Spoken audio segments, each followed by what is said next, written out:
As you might expect, all my coworkers were women. Most people in my social circle, especially business leaders, would invite them to parties, but not me. I never attended those events, and it was easy to understand why. Talking to guys made me so nervous that I couldn't even speak. People often commented on how nice I looked, and I was asked out a few times. I went on some dates, but the feedback was usually, "You're pretty, but there's not much else to you." My name is Serena, and my husband and I have been married for 2 years. I had a challenging time finding love until I turned 27. I attended an elite middle and high school for girls only, followed by a university exclusively for women. After graduating, I landed a job as a receptionist at a large company. Then the door to my fate opened. Elliot, who worked for one of our clients and always checked in at my desk, asked if I would go on a date with him. People around us thought we were dating, but it wasn't true. I just smiled at him when he tried to start a conversation, like I did with everyone else. I had always thought I would be single forever, but when he told me, everything changed. When Elliot suggested we begin our relationship as friends, I agreed. He looked surprised and nodded so excitedly that it seemed like his head would fall off. He smiled as he walked into the office. I had never experienced anything like that before. Questions like, "Want to have dinner?" had always been the norm, but with Elliot, I didn't get that sense. I only felt love. I went on a few dates with him, but I was still nervous and didn't talk much. The moment I knew he liked me for who I was, I wondered, is it possible for you and I to be together to the point of tears? He was so happy. All of this took place on Christmas 2 years ago, and at that moment I was very happy, thinking I would always have someone so loving in my life. However, there was a hole in his armor when his business failed. Now it's been 2 years and I'm 29. "Elliot, you should probably wake up now," I told my husband, who was still asleep. I put on my shoes and left the house. I'm the only one making money for our family right now.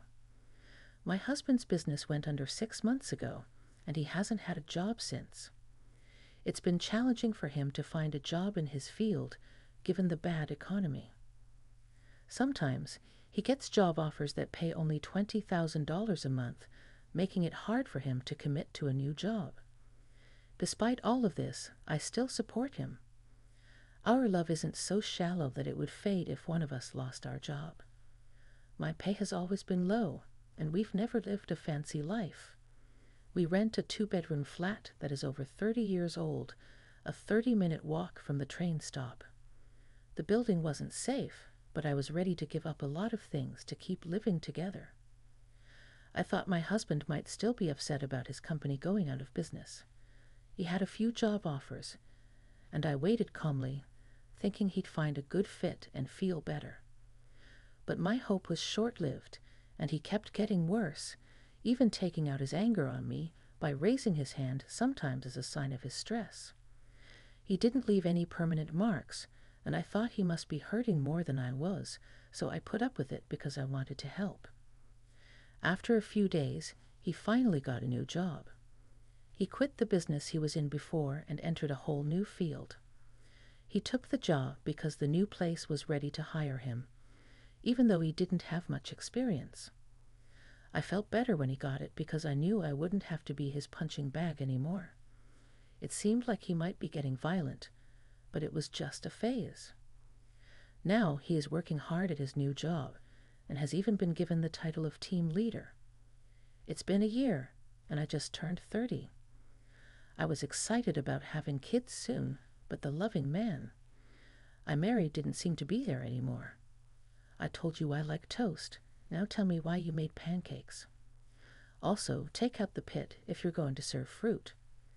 Little things started to make my husband mad, and he started saying mean things. "Really, do you need to talk that way, Elliot? You're an adult now." I snapped back. "Take out the pit yourself." I was getting angry. In response, He hit the wall with his hand, which scared me. I don't like to argue, but I know in my heart that what he's doing is mental abuse. Recently, I've tried not to upset him, but we've been fighting a lot, and I'm tired of it. When he took it out on me, that's when I lost it. It looked like the stress of his new job was to blame. Soon after, he was made a team leader, which showed how good he was. Now, everyone tells him he's going to be a department head very soon. He couldn't handle the extra stress, so he started hitting me, who wasn't an easy target. I quit my job at 30 to stay at home and raise my kids. When I got into my 30s, I'd always planned to quit my job as a receptionist and do something I enjoyed. Since my husband knew this, I stopped at age 30. He doesn't seem to like it, though. Women need to work these days. You should know that. My pay is enough to take care of both of us. Do you even value the people who have taken care of you? He moans while he eats, then gets his bag and goes to work. I was there for him when he didn't have a job, so why am I being blamed now? That's when I started to mentally distance myself from him. When I got home one day, there were shoes I didn't recognize at the door. There was my mother-in-law, Evelyn, in the living room, which caught me off guard. "Well, Mom, why are you here?" My mom told me straight out. "Didn't Elliot tell you? From today on, I'm moving in." This is something I've never heard before. Over time, I learned that my husband had suggested that my mother-in-law move in because she was lonely after the death of my father-in-law. Of course, no one asked me. While I was still shocked, my mother-in-law told me to start making dinner. "It shows how valuable a housewife is to take care of her family," she told me. Even though I was angry and confused, I went to the kitchen to make dinner. Then Elliot's mother-in-law came in and said, "Elliot hates burgers." The food was almost ready when she threw it away. I was seated inside, but strangely, words failed me when I was faced with this surprise event. I couldn't say anything, so I just listened as my mother-in-law went on. She then started going through the fridge and cooking without asking. I finally calmed down and told my mom, "Hold on." I made a list of meals for the week and then went shopping. As soon as I said that, he dumped flour on my head, making me cough. I kept watching her make her food, and then she told me to clean up. When my husband Nathan finally got home, he was thrilled to see the meal. "Yes, this is the kind of food I want. It's better to eat fried food than salad," he said as he walked past me and happily sat down to eat with his mom. My heart felt like it had been smashed, and black ink had been dropped on it. At that moment, following that, my mother-in-law continued to bother me every day, and my husband continued to hurt my feelings. I felt like I didn't belong in this house, and even though my husband wanted to be close to me, I couldn't, given the situation. As a 30-something woman, I had been postponing having a child because I didn't want to bring a child into this abusive relationship. The last straw finally broke when my wife's mom asked me to take her to the hospital because she was sick. Even though I didn't want to be with her, I had to take her to the hospital. When I went to get her, a social worker directed me to a different room. She mentioned, "You must be having a hard time taking care of the kids and doing all the housework by yourself, but taking it out on your husband and mother-in-law isn't good." It turned out that my mother-in-law had been telling the social worker that I hurt her. Worse, she had been to the hospital more than once and asked about me each time. It seemed like she picked that day to deliver the last hit. The social worker blamed me without knowing the whole story, saying I should look out for kids and old people more. During that time, our family didn't have any children. When I was told I might need psychological help, I had had enough. "You broke my rights, so I'll sue you." It's not you who was being mistreated. It's me. I showed proof that my husband abused me and that my mother-in-law burned me on purpose. The social worker said she had to check with my mother-in-law, but I told her no and left the hospital by myself. Soon after, my husband and mother-in-law came home. My husband heard from my mother-in-law that I was mean to her. "You're leaving me, you parasite. How dare you leave my mother?" Based on her fake tears, I think she did it again. I was sick of telling her she was wrong, so I left the house without noticing either of them. I didn't go home that day. Instead, I stayed the night in a work hotel. I was lucky to have my wallet and cell phone with me, and it was easy to find a charger. I chose to avoid both of them for a while and not go back home.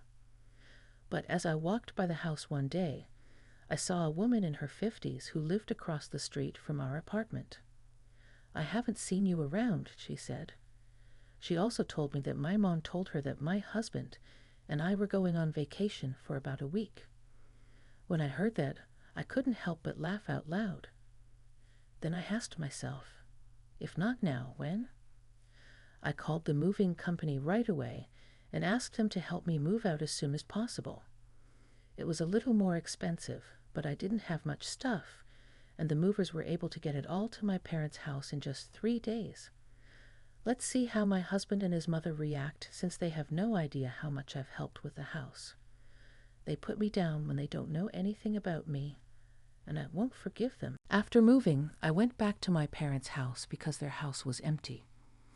After a few days, my husband called me. "Where are you, Serena? There is no one in your room." When my husband found out what was going on, he kept asking me where I was. I told him, "Not your business, by the way. I've already filed for divorce because you said you wanted to do it. Before, sign them and send them in." After I hung up the phone with him, I stopped calling his number. After that, my life became peaceful. I did yoga, made breakfast, and then sat down with my parents at the table. I had lunch with my mom and dinner with my family. Again, that's how I felt comfort and happiness I hadn't felt in a long time. When I told my parents thank you, they were surprised but happy to see me. When my husband found out I was at my parents' house, he waited nearby for me. When I saw him, I tried to run away, but he caught up and grabbed my arm. "Call me, Serena. Let's go home. Without you, the house is a mess," he yelled as his hold got tighter. A high school boy in his sports uniform came by and called the cops. A businessman nearby also helped. Since the cops were there, my husband quietly left. But as expected, my angry mother-in-law stormed into my parents' house. "How dare you make fun of my son in public? Oh, you and your family are a shame." Finally, I stopped my dad Harold from going up to them and told him. While I was doing that, my mother-in-law was outside our house making threats and even talking about defamation lawsuits. Dad was about to lose it and talk to her about it. But I stopped him. "Okay, I'm ready to settle this." I called my husband, who was standing next to my mother-in-law. When the call came in, he told her straight out, "I know you're cheating, and I have proof. I'm going to sue you for abuse and get money when we get divorced." My husband became scared when he heard this. After hearing rumors that he was going to a hotel with a coworker, I paid a detective to find proof of his cheating. I had a lot of proof. I even went to the hospital and got a note saying I was healthy in case they tried something. I also recorded talks in case I needed proof. I was going to talk to my husband and his mother about it when I was ready mentally. But I'm not going to be quiet when they insult my parents. My mother-in-law has also been stealing money from my pocket. I've heard that the house is in terrible shape and even smells bad since I left. People in the neighborhood are complaining. My husband didn't know what to say. A friend told me this story. They said my husband and his mother were not in town. It looks like they haven't been doing simple things like picking through the trash, and the house has become a dump. Besides that, I heard that the property management gets reports every day about the loud fights they have. Now my husband might understand how much I helped the family and want me to return, but it's too late. I'm not coming back to live happily ever after with your mom. After I said that, I put the phone down. Soon after, my wife's mom tried to break down my front door. They were both arrested after I called the cops. After the fact, my neighbor told me that they hadn't taken care of any of the complaints through the management business. The drama finally got so bad that it cleared out the whole apartment building. The management finally went to court against both of them for not paying rent, ignoring complaints, and making business difficult. They were being sued for money damages. They were finally told by the court to leave and pay money for harm. They can't rent anywhere now because they're on a list of people who can't rent. It turned out that the rent wasn't paid because my husband made a mistake at work that cost a lot of money and caused him to lose his job. He quit his job and moved far away because he couldn't find another place to live in the area. He then ran into another problem when he tried to find new work. He became homeless, which made his mother steal from stores. She was arrested for hitting a store worker who tried to talk to her. I read about this in the news online. I have no idea what comes next, and I don't want to know. When I got divorced, I started working at the coffee shop of my dreams. Someone I work with, who is 5 years younger than me, and I became friends. I got married again when I was 34. We opened our dream cafe when we were 40, and now I'm pregnant. I'm pregnant at a late age, but I've never been happier. In the end, life unfolded in unexpected ways for Serena. The tumultuous journey she embarked on, marked by an abusive marriage, family conflicts, and legal battles, eventually led to a newfound sense of liberation and happiness. Serena's resilience, determination, and decision to break free from toxic relationships empowered her to rebuild her life on her terms. The challenges she faced, from persevering through an oppressive marriage to asserting her rights in the face of unfounded accusations, showcased her strength and courage. Serena's story is a testament to the transformative power of self-discovery and the pursuit of happiness. The support of her family and the friendships she forged along the way played pivotal roles in her healing process. As Serena found solace in her dream job and a loving relationship, she demonstrated that it's never too late to rewrite one's story. The closing chapter of her narrative, marked by a flourishing career, a fulfilling marriage, and the joy of impending motherhood, serves as a reminder that resilience and hope can prevail over adversity. In the tapestry of Serena's life, the threads of struggle have been woven into a resilient fabric, creating a narrative of triumph over adversity. Her journey serves as an inspiration for those facing challenges, emphasizing the importance of self-love, support systems, and the belief that even after the darkest storms, the sun can eventually break through, illuminating a brighter and happier path forward. Thank you so much for watching our story unfold. We'd love to hear your thoughts and feedback. How was the journey for you? Please subscribe, like, and leave a comment below to share your impressions. Your engagement means the world to us.